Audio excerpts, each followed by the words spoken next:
Okay, so a couple of years ago I bought this Bosch 12 volt rotary tool. I did a little video on it when I first got it. I never really did any more follow-ups with it, and that's not because it's not any good. In fact, it's very good. It's just that I basically didn't get around to it, but mostly it's because I don't really use it for carving so much. I use it for other things. It's a obviously battery powered one, so it's quite nice and portable. I use it for a little bit of polishing, sanding, and that sort of thing, but I do occasionally use it for carving when I need to do something like this, where I've got a puppet head which I've made in going to be making in two parts, and I want to put a moving eye mechanism in there. So if we zoom in, we can see we've got I want to put some either moving or blinking eyes in there. Now, in order to do that,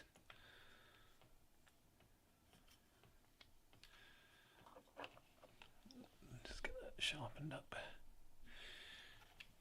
Now, if I want to put some like moving or blinking eyes in there. Now, cutting out the back here and getting the eyeball in there and the subsequent mechanism that's going to be needed is quite tricky. Now, you can drill out most of it and you can get your carving tools in and do some tidying and that sort of thing, but when you get to the real fine tuning, it's quite difficult to do, particularly even with small hand tools.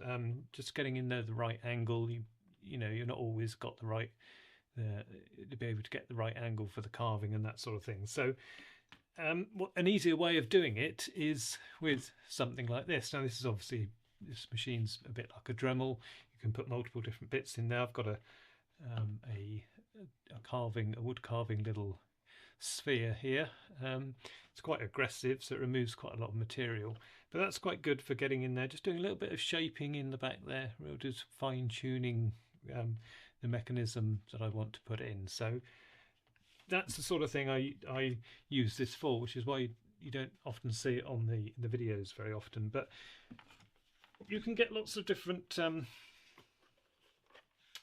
bits to put in it, all sorts of cutting, sanding, polishing, all that sort of thing.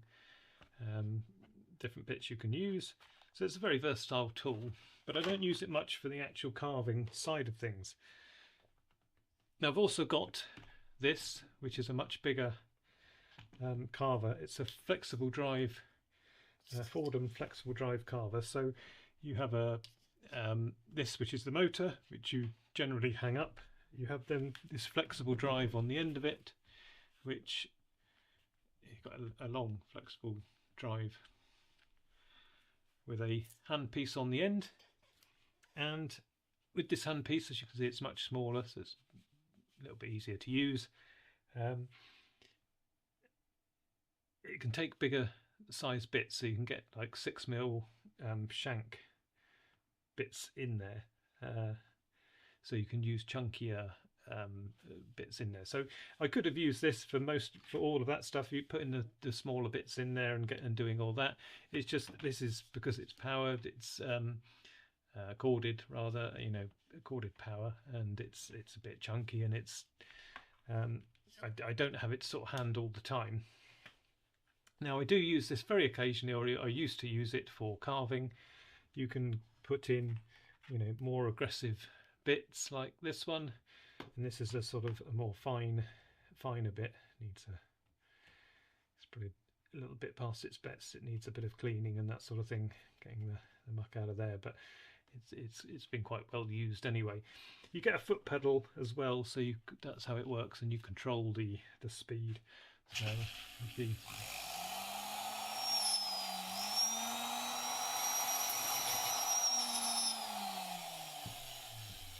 like so. So it's a much bigger and more powerful machine, and if I had to do a lot of power carving, I would use this. But for most of the time, it's the smaller things I use it for.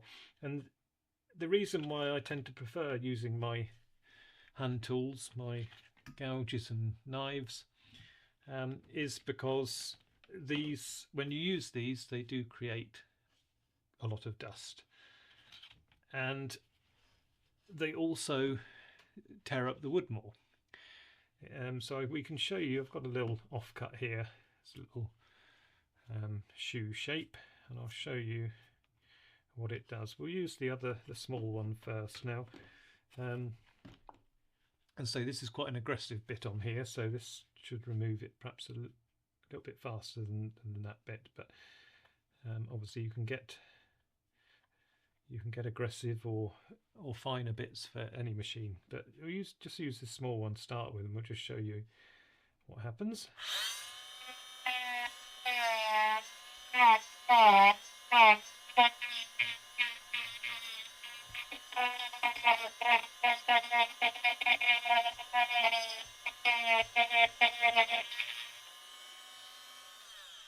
Now I'll try and zoom in, so see if you can see.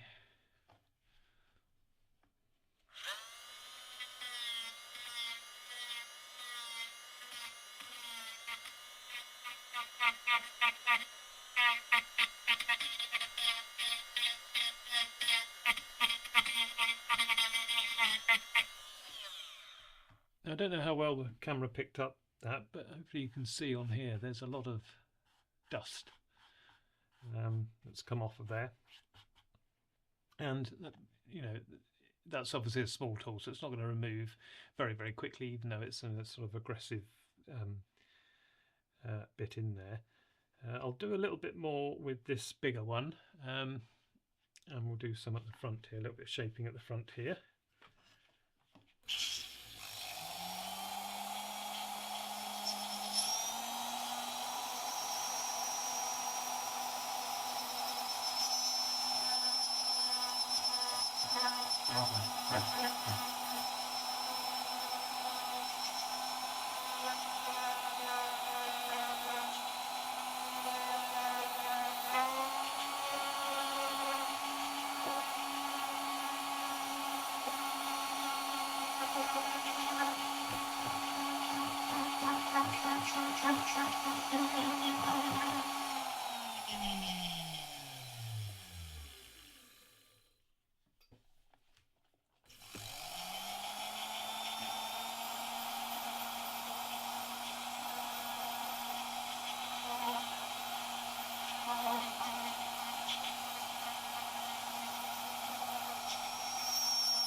Right, now as you can see again, there's a lot of dust coming off that, so if you're going to use that particularly for any length of time, you're going to need a mask, you're going to need a dust extractor, otherwise everything's going to get covered in dust and you'll be breathing it in and all that sort of thing, so it's not particularly nice as regards that. It is good for getting nice smooth curves round, but you will notice that it tears up the grain somewhat.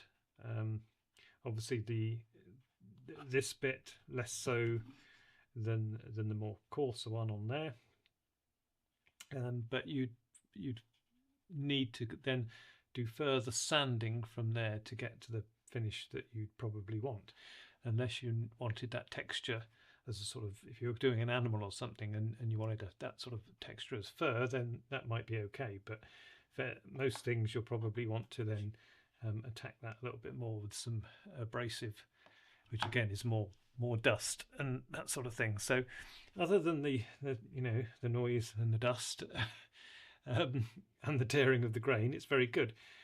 I prefer, though, most of the time to use my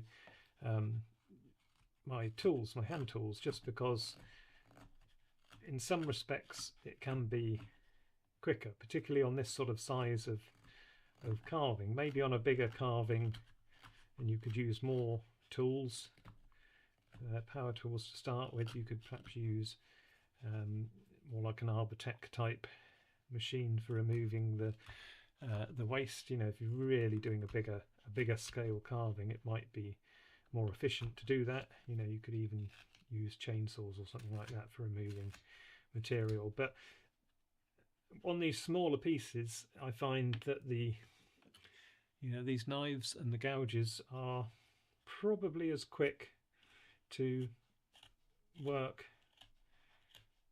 as the power tools are. Really, maybe it takes longer to get a nice curve on something. So if you wanted a nice curved shape like that, you could probably get there quicker with your power tool than you can with your hand tools. It requires a lot more sort of looking and coming back to and fine tuning maybe, but the finish you'll get will be much better with your hand tools as far as I'm concerned. Now again, that is a personal preference maybe, and it depends whether you like the sort of tooled finish or not. If you don't want the tooled finish, then you're still going to have to obviously do some sanding and all that sort of thing, so you will be still using your abrasives and creating a little bit of dust, but the sanding you'll do will be minimal if you've got more or less to the shape that you want with your tools. Now we'll have a look and see if we can show you what I mean about the sort of more of the tearing of the grain.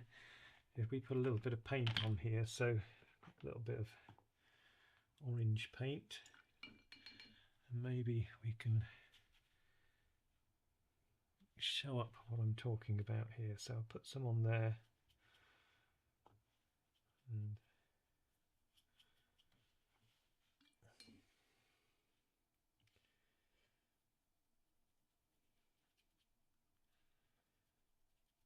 now that looks okay. I mean, from a distance it's fine, but if you get up very close, you can see, I don't know whether the camera will pick it up there, you can see how sort of rough it is. The actual finish on there is quite rough. Now come around to the other side. Now you can just see by the way that I put the paint on, how the paint is goes on quicker, but it doesn't soak in quite so much as well, because obviously you've got a much smoother finish on here, so the paint is not sort of soaking in quite as deeply. Whereas here, because you've got that more this side where you've got that more rougher finish, the paint's able to sort of soak in and bite onto it a bit more. So it does really depend. It is a personal preference thing. Ideally, on both of these, I would have run a little bit of abrasive along here first before putting the paint on. But hopefully you can just sort of see the differences there.